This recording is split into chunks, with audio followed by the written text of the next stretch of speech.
que no pueden ser políticas tan solo de procesos por los que las personas que han llegado a la sociedad de acogida pues imponen, digamos, que el modelo cultural, ¿no?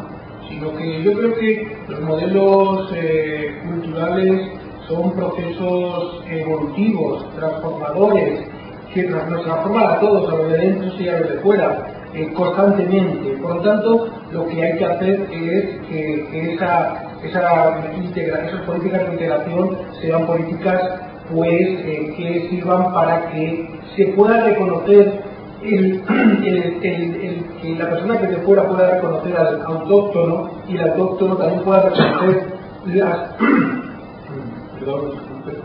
las diferencias de las personas que son de fuera. Luego, la cuestión de la multiculturalidad que tiene que ver con esto. Yo también soy partícipe de aquellos que piensan que los estados democráticos que nacen de una conformación política, un modelo de político pues que se conforma con lo que es la modernidad desde el siglo XVI en adelante, con la ilustración del siglo XVIII, determinan un modelo político en donde hay elementos que son básicos, que son, por ejemplo, la conquista de los derechos, y además derechos que son universalizables, que se han universalizado. Y lo que se reivindica, yo creo que por muchos también, es que esa universalidad de esos derechos también puedan llegar a los que llegan de fuera.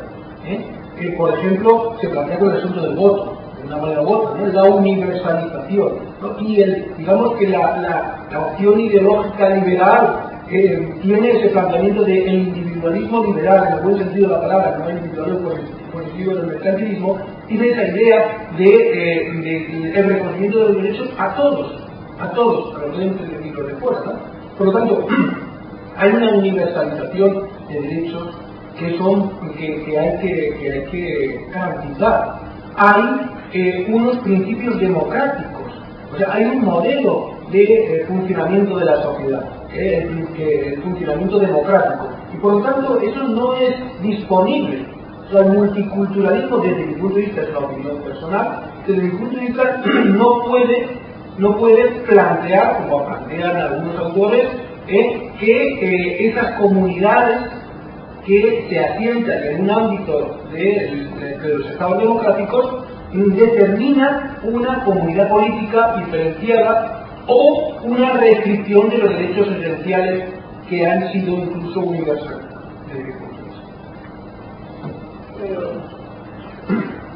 Sí, Carmen, y luego pasamos con la palabra. Sí, yo también quiero decir alguna cosa en general, no sé, para las preguntas, porque yo creo que efectivamente esas son las cuestiones difíciles a resolver, ¿no? La de los estatutos jurídicos. ¿Qué derechos para quién? Entonces, de hecho, una distinción fundamental, que es la distinción entre derechos fundamentales que tiene toda la persona, independientemente de su situación administrativa, como decía él, luego hay un conjunto de derechos que, bueno, están ligados a la ciudadanía. Y ahí tenemos que abrir el debate de cuántos derechos queremos, que pueden ser todos, o sea, uno puede defender que todos los derechos que tienen los nacionales son los que deben tener los residentes legales o incluso los que no son legales, pero ese es el debate.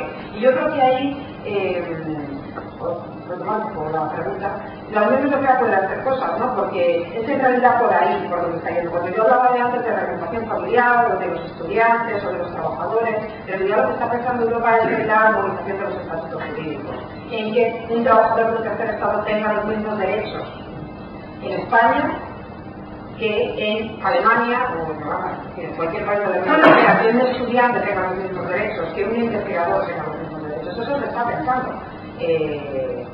Entonces, el concepto de ciudadanía de la Unión Europea no se va a extender, de momento no veo que las cosas vayan por ahí, no se va a extender a los nacionales de los terceros países, pero sí ya hay una directiva en vigor, no solo una directiva en vigor, que ya ha pasado el plazo de transposición, sobre el Estatuto de Residentes de Larga Duración, que son estos que llevan más de 5 años residiendo de forma legal e ininterrumpida en el territorio de la Unión Europea. Esa directiva contiene un estatuto justo, o sea, que prescribe, ¿no? Porque en un estatuto jurídico de derechos para los nacionales de terceros países que son residentes de larga duración.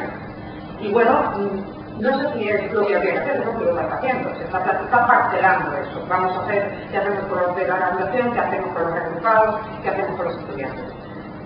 Y luego respecto del multiculturalismo, yo la verdad es que yo tengo muchas dudas. O sea, a mí me parece, él decía antes, Javier, decía antes que a veces no parece que a él le molesta mucho esas cosas, que le molesta mucho esto de que uno es extranjero y otro inmigrante. A mí hay una cosa que me molesta muchísimo, que es, yo creo que cuando la gente empieza a poner digo, uy, estamos mal. Esto de, si vienen entonces a atrás de nuestras costumbres, o sea, yo creo que la integración existe un esfuerzo por parte de la sociedad de acogida, un esfuerzo por comprender y entender al otro, y por saber diferenciar lo que es asumible y nos va a cambiar nosotros, como decía él, y lo que, bueno, ya hemos decidido aquí que lo vamos a tolerar, pero si acaso es muy claro. La restricción de derechos fundamentales, yo creo que es muy claro, y no, o sea, yo creo que no, por eso es mi opinión personal, no deben admitirse en nombre de un hipotético derecho del grupo, ¿no? A mantener una costumbre, que no digo que no sea una costumbre en su país o en su cultura, pero que aquí, bueno, ya hemos decidido, hemos llegado a este pacto. Es una vulneración de un derecho fundamental. Pero yo creo que el multiculturalismo a mí me atrae más que la solución francesa del asimilacionismo que deja todo lo cultural al ámbito privado, ¿no? Y que no, bueno, una manifestación más evidente que todo el mundo conoce el valor y el velo. A mí me atrae más el multiculturalismo, pero también creo que es más difícil porque es muy difícil saber dónde están los límites, ¿no? En algunos casos está muy claro, pero en otros pues sabemos discutir. Javier, ¿querías añadir algo? No, te damos la palabra. Tiene la palabra en inglés.